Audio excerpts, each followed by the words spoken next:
آئیے شروع کرتے ہیں خبروں کا سلسلہ اعتماد کے ساتھ۔ خبروں کی شروعات سے قبل آیت کلام پاک اور حدیث شریف۔ آیت مبارکہ: جس کو گناہ گاروں کے سوا اور نہ کوئی کھائے گا تو مجھے ان چیزوں کی قسم ہے جن کو تم دیکھتے ہو اور ان کی بھی جن کو تم نہیں دیکھتے۔ سورہ الحاقہ آیت 37 تا 39۔ حدیث مبارکہ: حضور اکرم صلی اللہ تعالیٰ علیہ وسلم نے ارشاد فرمایا، نماز کے لیے جب آؤ تو دوڑ بھاگ کر نہ آؤ، سکون اور اطمینان کے ساتھ میں آؤ۔ روایت حضرت ابو ہریرہ، نسائی شریف۔ خبروں کے سلسلے میں سب سے پیش ہے اہم سرخیوں کو پیش کر رہے ہیں دارالسلام کوآپریٹو اربن بینک لمیٹڈ۔ دہشت گردی کا صفایا کریں گے، جموں کشمیر میں امت شاہ کا خطاب۔ شاہ رخ خان سے 25 کروڑ روپے مانگے گئے، ڈرگس ضبطی کیس کے گواہ کا سنسنی خیز دعویٰ۔ مادھا پور کے ہائی ٹیک سٹی میں آج TRS کا پلینری اجلاس، پارٹی صدارت کے لیے صرف KCR کی نامزدگی ہی موصول۔ طلباء کو منشیات کی لعنت سے دور رہنے کا مشورہ، آرٹس کالج عثمانیہ یونیورسٹی میں بیداری مہم، کمشنر پولیس کا خطاب۔ تلنگانہ کے بھینسہ میں ڈاکٹر امبیڈکر کے مجسمے کو نقصان پہنچانے پر دلت طبقے کا احتجاج، RTC بسوں کو نقصان، دفعہ 144 کا نفاذ، 2 افراد کی خودسوزی کی کوشش۔ چکل کنٹے میں مجلس کے 33ویں جلسے رحمت اللہ عالمین کا انعقاد، بہار کے مہمان مقرر مفتی صباح الدین منعمی چشتی کا خطاب۔ تلنگانہ میں 1000 کروڑ روپے کی سرمایہ کاری سے دفاعی کمپنی کی یونٹ کا قیام، 2000 افراد کو ملازمتوں کی فراہمی، KT راما راؤ کی مبارکباد۔ اب خبریں تفصیل سے۔ خبروں کے پیش کردہ ہیں اویسی گروپ آف ہاسپٹلز، کم قیمت پر معیاری علاج کی سہولت۔ مرکزی وزیر داخلہ امت شاہ نے کہا ہے کہ حکومت جموں کشمیر سے دہشت گردی کے صفائے کا ارادہ رکھتی ہے اور شہری ہلاکتوں کو ختم کرے گی۔ امت شاہ نے کہا کہ کسی کو بھی مرکزی زیر انتظام علاقے میں امن اور ترقی کو متاثر کرنے نہیں دیا جائے گا۔ وزیر داخلہ نے کہا کہ جموں کشمیر کے لیے وزیر اعظم مودی کے دل میں جگہ ہے۔ انہوں نے کہا کہ مرکزی علاقے کے لیے 12,000 کروڑ روپے کی سرمایہ کاری آ چکی ہے اور حکومت 2022 کے ختم تک جملہ 51,000 کروڑ روپے کی سرمایہ کاری کا نشانہ رکھتی ہے تاکہ مقامی نوجوانوں کو 5 لاکھ ملازمتیں فراہم کی جائیں۔ امت شاہ جموں کشمیر کے 3 روزہ دورے پر ہیں۔ آرٹیکل 370 برخاست کرنے کے بعد یہ ان کا پہلا دورہ ہے۔ ممبئی کے قریب کروز شپ میں ڈرگس کی ضبطی کے معاملے کے ایک آزاد گواہ نے دعویٰ کیا ہے کہ نارکوٹکس کنٹرول بیورو کے عہدیدار اور بعض دوسرے افراد نے بالی would super star Shah Rukh Khan سے ان کے بیٹے آرین خان کو چھوڑنے کے لیے 25 کروڑ روپے کا مطالبہ کیا۔ اس کیس کے گواہ پربھاکر سائل نے صحافیوں سے بات چیت کرتے ہوئے کہا کہ NCB کے عہدیداروں نے ان سے کہا کہ وہ 9 سے 10 سادہ کاغذات پر دستخط کریں، تاہم ایک سینئر NCB عہدیدار نے ان الزامات کی تردید کر دی اور انہیں بالکل جھوٹ اور مذموم قرار دیا۔ NCB نے اس ماہ کے اوائل میں کروز شپ پر ڈرگس پارٹی کو بے نقاب کیا تھا، جس کے دوران آرین خان کو گرفتار کیا گیا۔ وہ فی الحال ممبئی کے آرتھر روڈ جیل میں ہیں۔ مرکزی حکومت نے گزشتہ 7 برسوں میں پورے ملک میں 157 نئے میڈیکل کالجوں کی منظوری دی ہے، جن پر کل ملا کر 17,691 کروڑ روپے کی سرمایہ کاری کی گئی ہے۔ مرکزی وزارت صحت اور خاندانی بہبود نے اتوار کو بتایا کہ ان نئے میڈیکل کالجوں کی وجہ سے ملک میں تقریباً 60,001 انڈر گریجویٹ میڈیکل نشستوں کا اضافہ ہوگا۔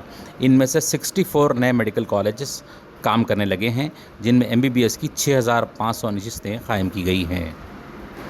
مرکزی اسکیمات کے تحت مرکزی حکومت نے ملک میں MBBS نشستوں کو بڑھانے کے لیے موجودہ ریاستی حکومت یا مرکزی حکومت کے میڈیکل کالجوں کو اپ گریڈ کرنے کے لیے تقریباً 2,451 کروڑ روپے بھی دیے ہیں۔ ان اسکیمات کے تحت ان اضلاع میں میڈیکل کالج قائم کیے جاتے ہیں جہاں سرکاری یا نجی میڈیکل کالجز نہیں ہیں۔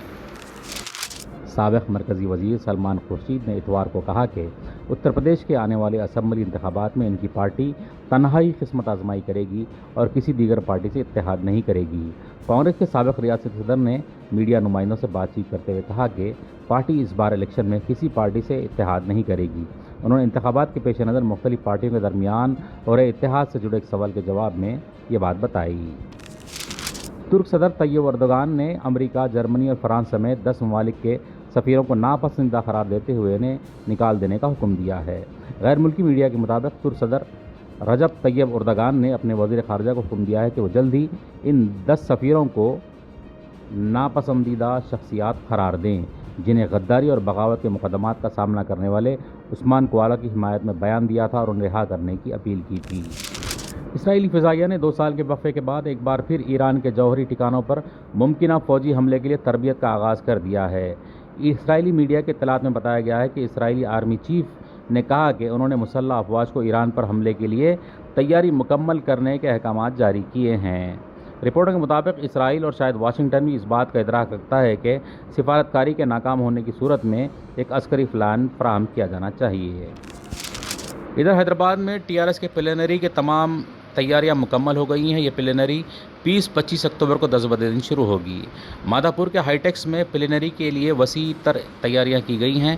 TRS کے کارگزار صدر و وزیر بلدی نظم و نسق KT راما راؤ کے علاوہ شہر سے تعلق رکھنے والے وزیر سرینواس یادو راست طور پر پلینری کی تیاریوں اور انتظامات کا جائزہ لے رہے ہیں۔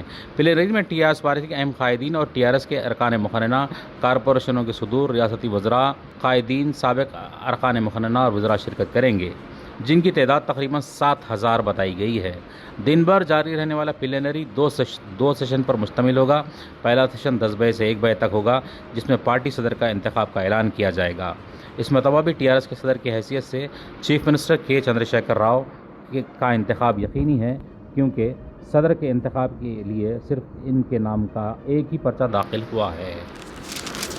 بھینسا شہر میں آج دوپہر کے وقت میں بس اسٹینڈ کے روبرو واقع ڈاکٹر امبیڈکر کے مجسمے کو ایک نامعلوم شخص کی جانب سے نقصان پہنچاتے ہوئے ایک ہاتھ آنکھ کتاب توڑنے کی اطلاع ملتے ہی بھینسے میں جنگل کی آگ کی طرح افواہوں کا بازار گرم ہو گیا، جس کے ساتھ دلت طبقے کے سینکڑوں افراد، نوجوانوں، دلت طبقے کی خواتین، ذمہ دار مقام پر پہنچ گئے، جبکہ بڑے پیمانے پر بس اسٹینڈ کے روبرو اہم شاہراہ پر راستہ روکو احتجاج شروع ہو گیا۔ بھینسا کے ایڈیشنل کمشنر SP کرن کیرے نے بھاری پولیس کے ساتھ پہنچ کر سمجھانے کی کوشش کی، لیکن احتجاجی وزید تھے اور پولیس کی موجودگی میں ہی RTC کے 3 بسوں کو نقصانات پہنچایا اور شیشے توڑ دیے گئے، جبکہ بس اسٹینڈ علاقے میں موجودہ فروٹ کی بنڈیوں، دکانات کو زبردستی بند کروا دیا گیا۔ نعرے بازی اور احتجاج کے حالات کو دیکھتے ہوئے پولیس نے مجبوراً لاٹھی چارج کیا۔ اسی دوران جناب جابر احمد، صدر مجلس بھینسا، نے اس واقعے کی مذمت کرتے ہوئے کہا کہ اس واقعے کا مسلمانوں سے کوئی تعلق نہیں ہے۔ کمشنر پولیس حیدرآباد انجنی کمار نے اتوار کو جامعہ عثمانیہ کے طلباء میں ڈرگ بیداری مہم کا جھنڈی دکھا کر افتتاح کیا۔ یہ تقریب احاطہ آرٹس کالج میں منعقد کی گئی تھی۔ کمشنر پولیس انجنی کمار، رکن اسمبلی کے Venkatesh, vice chancellor professor Ravinder نے عثمانیہ یونیورسٹی کے تقریباً 1000 طلباء کے ساتھ آرٹس کالج کے چہل قدمی میں بھی حصہ لیا، تاکہ طلباء کو منشیات کے مضر اثرات سے واقف کروایا جا سکے۔ کمشنر پولیس نے طلباء کو مشورہ دیا کہ اگر ان کے پاس منشیات کے استعمال کی خرید و فروخت کی کوئی اطلاع ہے تو وہ فوری پولیس کو اس کی اطلاع دیں۔ انہوں نے کہا کہ ملک کے دیگر شہروں کے مقابلے میں حیدرآباد میں منشیات کا مسئلہ کم ہے، لیکن چوکسی کی ضرورت ہے۔ اس کے لیے طلباء کو منشیات کے جھانسے میں نہیں آنا چاہیے۔ تلنگانہ کے ظہیر آباد میں تلنگانہ انڈسٹریل انفراسٹرکچر کارپوریشن کے حدود میں 511 ایکڑ پر ویم ٹیکنالوجیز کی جانب سے دفاعی کمپنی کا آغاز کیا جا رہا ہے۔ 1000 کروڑ روپے کی سرمایہ کاری کے ساتھ یہاں پر ملٹی نیشنل کمپنی قائم کی جا رہی ہے، جو دفاعی اداروں کو پرزے تیار کر کے فراہم کرے گی۔ اس کمپنی کے قیام سے مقامی افراد کو تقریباً 2000 ملازمتیں فراہم ہوں گی۔ وزیر صنعت و information technology KT Rama Rao نے اس موقع پر خطاب کیا اور مبارکباد دی۔ کلہن مجلس اتحاد المسلمین کے زیر اہتمام تگل کنٹے میں جلسہ رحمت اللہ عالمین کا انعقاد عمل میں لایا گیا۔ 33ویں جلسہ رحمت اللہ عالمین سے بہار کے مہمان مقرر مولانا مفتی سید شاہ صباح الدین منعمی نے خطاب کیا۔ جناب سید احمد پاشا قادری، معتمد عمومی مجلس و رکن اسمبلی یاقوت پورہ کے علاوہ مولانا سید محمد علی قادری الہاشمی منشاد پاشا، مولانا محمد حامد حسین حسان فاروقی اور دیگر علماء و مشائخ نے خطاب کیا۔ جناب محمد معظم خان، رکن اسمبلی بہادر پورہ کے علاوہ مجلسی کارپوریٹرز اور مقامی افراد کی کثیر تعداد جلسے میں شریک تھی۔ ورلڈ کپ T20 میں پیر کو افغانستان اور ویسٹ انڈیز کا مقابلہ ہوگا۔ پریکٹس میچ کے دوران ویسٹ انڈیز کے خلاف شاندار جیت درج کرنے پر پرعزم افغانستان اور کوالیفائنگ میں اپنے تینوں میچ جیت چکے اسکاٹ لینڈ جب IC T20 ورلڈ کپ کے گروپ 2 کے مقابلے میں اتریں گے تو ان کے درمیان برابر کی ٹکر ہوگی، حالانکہ افغانستان کا پلڑا تھوڑا بھاری رہے گا۔ یہ تھی اعتماد کی خبریں۔ مزید خبروں کے لیے اعتماد کی ویب سائٹ ملاحظہ کی جا سکتی ہے۔ ملک و دنیا بھر کی تازہ خبروں کے لیے اعتماد کے YouTube چینل کو سبسکرائب کرنا نہ بھولیں اور بیل بٹن دبانے کے علاوہ اسے شیئر ضرور کریں۔